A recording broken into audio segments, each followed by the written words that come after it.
My name is Steve Heller. I am the co-chair of the MFA Design program at the School of Visual Arts. We call it the Designer as Author and Entrepreneur because we focus on entrepreneurship. I was a senior art director at the New York Times, specifically for the book review. I was there for 33 years. I write a column for the book review now called Visuals. I write a column for the T-Style Online called Graphic Content. I also write lots of books. Some of them are design histories and some of them are design surveys, and others are more just babblings about design philosophy. And I write lots of articles for different design and non-design magazines about design and popular culture. When people look back at this period of design, I think they're going to see a time of real flux. You know, we're living in an eclectic moment stylistically. We're not focused on any one particular thing, although there are many things that are bubbling to the surface, like information design is one of them. Being more transparent in design, being more ecological in design. So I think when people look back at this, they're going to see all those things, but it's going to take another 5 to 10 years to kind of organize that into a scholarly work where you're told what to think. I also think we're in the throes of a technological change. We've gone through the revolution because the computer is here to stay. The small cameras like I'm being shot on now are here to stay.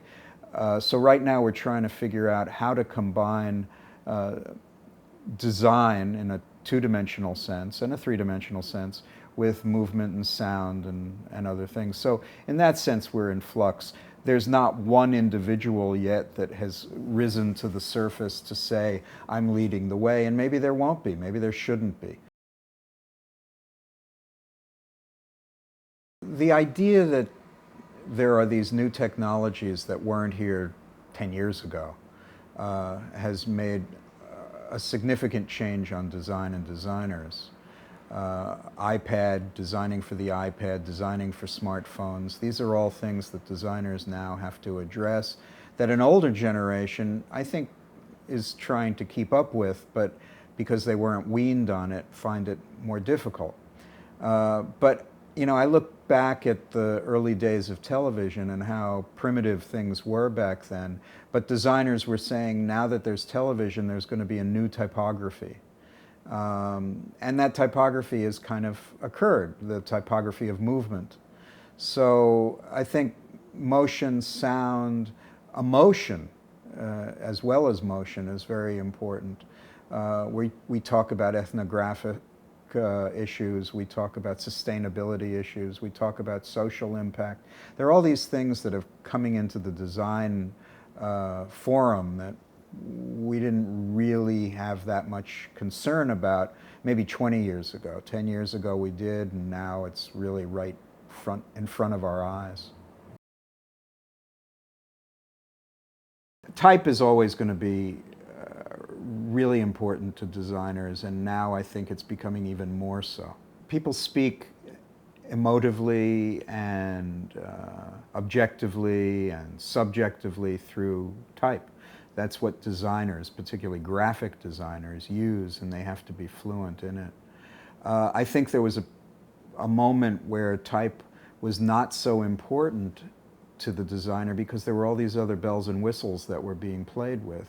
And it becomes clear that our fundamental language is rooted in certain things, and for the designer, as I say, it's type, so they're coming back to it. So there are more people involved with creating alphabets, creating custom alphabets, creating letter forms that fit with one another, which say something about either a product or the individual that's selling the product. There is a museum in Wisconsin called the Hamilton Type Museum. And it is a repository in the United States for great amounts of wood type and metal type. And they were involved recently with Target. Target was using their letter forms to create designs that would go on t-shirts and hoodies and the like. So it was kind of taking from the past and taking from a design history and applying it to a contemporary commerce. It was newsworthy for me because anything related to design and typography is worth discussing, if only for the moment, and then you see where it goes, if it grows into something else or it just gets bigger on its own. I asked 80 or so designers to select not the piece that is most important in the world, not the piece that even changed their attitudes about design, but something that has resonance for them and that they could make a narrative out of. So it runs the gamut from something as predictable as the CBS I logo, which is one of the greatest logos ever designed, to the typeface used for that wonderful TV show, The Prisoner, which was kind of incidental to the show, but for the artist, designer, actually it was a historian who wrote about it, it had significance and resonance. One of the designers who used to be the art director for the Wolfsonian Museum down in Miami, he selected the Coke bottle. But it wasn't just any Coke bottle.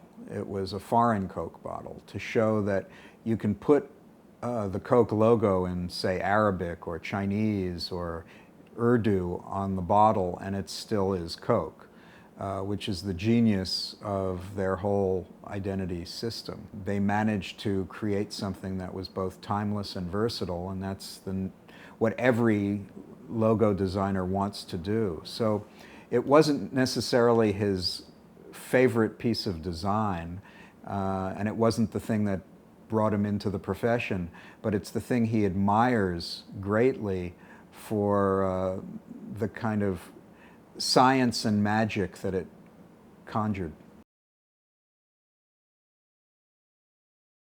What happens when you alter an identity, particularly one that's been around for a while, is you have to walk carefully. Unless you're really changing the identity, the total personality of a particular product, you want to do things incrementally. Even Paul Rand, when he changed the logo for IBM, he didn't do that much in the early days. He cleaned it up, he changed the typeface. He didn't even add the scan lines until 6 or 7 years later, because he instinctively knew that people related to the original.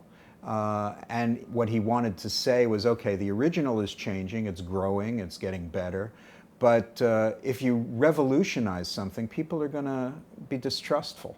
You know, why should they change their habits on your say-so?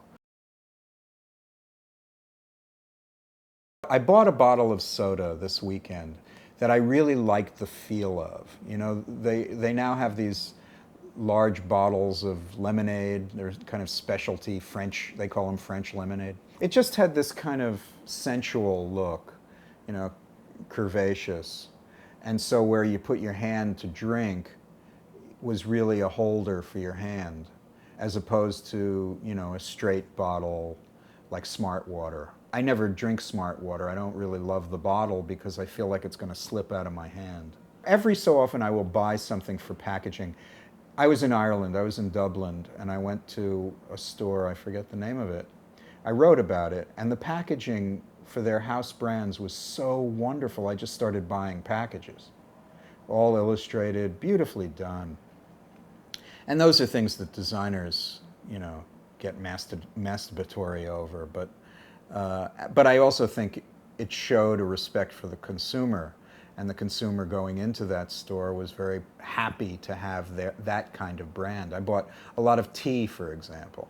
I mean, I drink tea, but I really loved the package. You know, I wanted to get that as opposed to Celestial Seasonings, which has become kind of a cliche, boring tea package. I don't have rules. I know there are rules against, you know, not having a picture of a product on a label. I just found recently that one of my favorite packaged sorbets, Ciao Bella, now has a picture of the product on it, and it really screws up the package. But, you know, it's probably going to do very well. So my feeling is that if there are too many rules, you'll get stuck in them and you'll have to fight them. And fighting them isn't a bad thing, but if you lose, that's a bad thing. In most cases, a designer is hired for their expertise and hopefully their brilliance. And if they're going to tell you, the client, that something's going to work, it's worth for the client accepting their judgment. And I know the realities. I know that, you know, there's a lot of money involved, and you don't want to do, you know, the old Coke problem and have to go back to Coke Classic, and you don't want to go back to the Gap. And on the other hand, you don't want to leave too much to the public. The public can very easily show their disdain for something, but within weeks or months become used to it. And that doesn't mean it's good design. It just means that, you know, the public has an attention span of a flea. And, you know, what you may lose in the beginning, you'll gain in the end. In any case, I think too much is placed on pseudoscientific surveying, and it's going to work sometimes and it's not going to work other times. There is more for the designer to be involved in.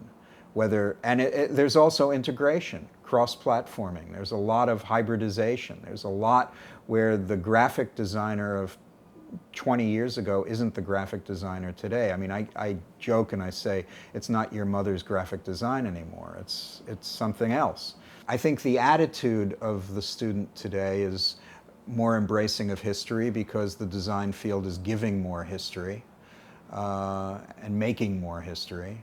I think the design student today is more interested in the world around them, because they know their product has to have resonance within the culture. It can't be decontextualized. I just did a story on six or eight designers who turned 80 this year, who were born in 1931. All of them are quite active. There's not a one in there that's not producing work as good as they produced 20, 30 years ago. And design is a field that allows for that. You know, it's a field where you can either still innovate at an older age, or you can remain constant, or you can keep learning and just change from time to time. I said at the outset, we're in an eclectic time, and I think people try things and follow their respective noses in terms of taste. You know, I've written about how this cult of the squiggly has come back, but it doesn't mean everything is squiggly and Art Nouveau-y. It just means that there's a lot of it, and it'll probably die away as well.